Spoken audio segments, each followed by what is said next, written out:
The one person everyone wants to direct a Bond film is Christopher Nolan, and I used to think there was no chance of it ever happening. Which would be a shame because everybody wants it to happen, including him. The man loves the Bond franchise. The whole ski chase at the end of Inception is clearly an homage to The Spy Who Loved Me. Tenet was essentially his version of a Bond film, but with that I've always felt even if he was interested in doing a Bond movie, why would he? This is the guy that turned a 3-hour biopic into a near $1 billion movie. He then went on to win Best Director and Best Picture in the process, and that's already coming off the back of a string of critical and commercial successes. I think it's safe to say he is the biggest director working in the world right now. No one has the level of creative control at the budget level that he does. And so when you can get pretty much any film you want to make funded at the budget level that you want it at, why the hell would you do a Bond film? Because doing a Bond film means giving up creative control. If you weren't aware, the Bond franchise has been owned by the Broccoli family, most recently under the stewardship of Barbara Broccoli and her stepbrother Michael G. Wilson. This was one of the most unique situations in all of Hollywood. Every franchise is owned by a major studio,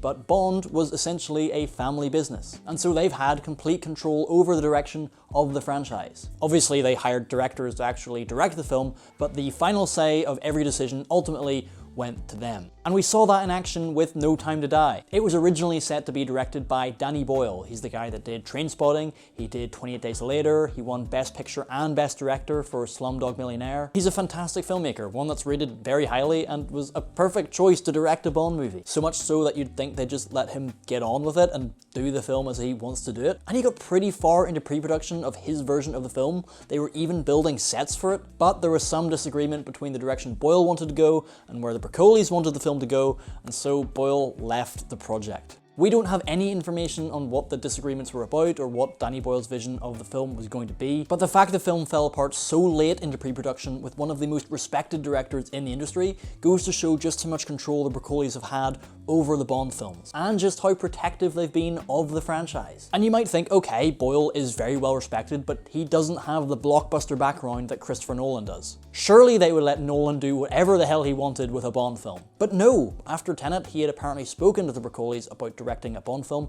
but within his contract he gets final cut over all his movies. That means that if a producer wanted to make a change, the director doesn't have to implement it. But according to Variety, Barbara Broccoli said she would never give a director final cut as long as Bond was under her purview. And so Christopher Nolan walked away. But in an absolutely stunning change of events, Bond is no longer under her purview. Earlier this year, Broccoli and Wilson sold the Bond rights to Amazon. Now, this was news that came out of absolutely nowhere.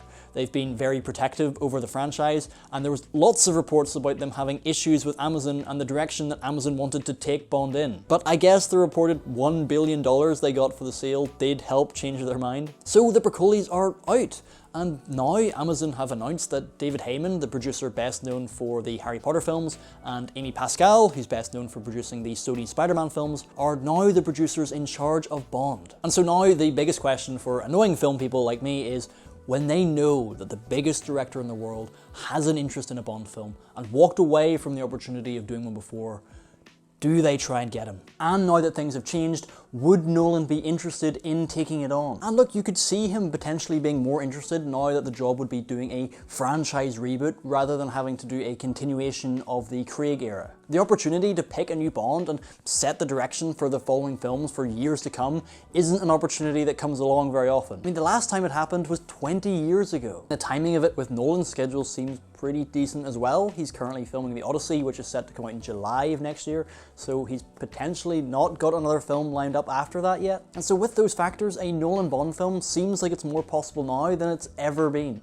But with that said, there are still things working against it. We know that Amazon want to build an expanded universe out of the Bond franchise. The thing about the Broccolis is that they were adamant on not having spin-offs. They didn't want to dilute the character or the franchise and wanted to make sure each movie stayed as a theatrical event. Apparently Amazon had pitched a Moneypenny TV show, and they've already done a reality show with Brian Cox. Now that Amazon have complete control and they've spent $1 billion getting it, they're gonna wanna try and recoup that money with extra material. So for them, when they make their new Bond film, their immediate priority isn't just on making a great film, It's about making a film that can accommodate spin-offs. And so I can't see Chris Nolan really wanting to bend his vision to make sure it accommodates whatever plan they have for an Amazon Prime show. And then you've got to consider David Heyman and Amy Pascal's position as well. When they've just been made producer of one of the biggest franchises in the world, whenever they now have the responsibility of shepherding it for a new generation, why would they want to give up their control over it to a director like Nolan? I'd think they'd want to make their own stamp on the franchise, and I really don't think they'd want to give a director final cut. I think they'll go with a director who will go along with the direction they want the franchise to go in. And so, unfortunately, I do think it's pretty unlikely that we're going to get a Christopher Nolan Bond film. And look, maybe that is for the best. The last time he had discussions about doing a Bond film were after Tenet, and then he went on to make Oppenheimer instead, which I absolutely loved. And it's worth remembering that all the way back in the 80s, Steven Spielberg wanted to direct a Bond film, but he was turned down by Cubby Broccoli for being too inexperienced. Spielberg was obviously sad about this, he got talking to George Lucas about it, and Lucas said that he had something better than Bond. And the two of them went on to make Raiders of the Lost Ark instead. And so even though a Spielberg Bond film would have been really cool, I think that story's a good reminder that sometimes what you really want hasn't even been thought up of yet. If you've made it this far, let me know what you think of a Christopher Nolan Bond film in the comments below, and if you want to make sure that you don't miss anything coming up on the channel, make sure to subscribe.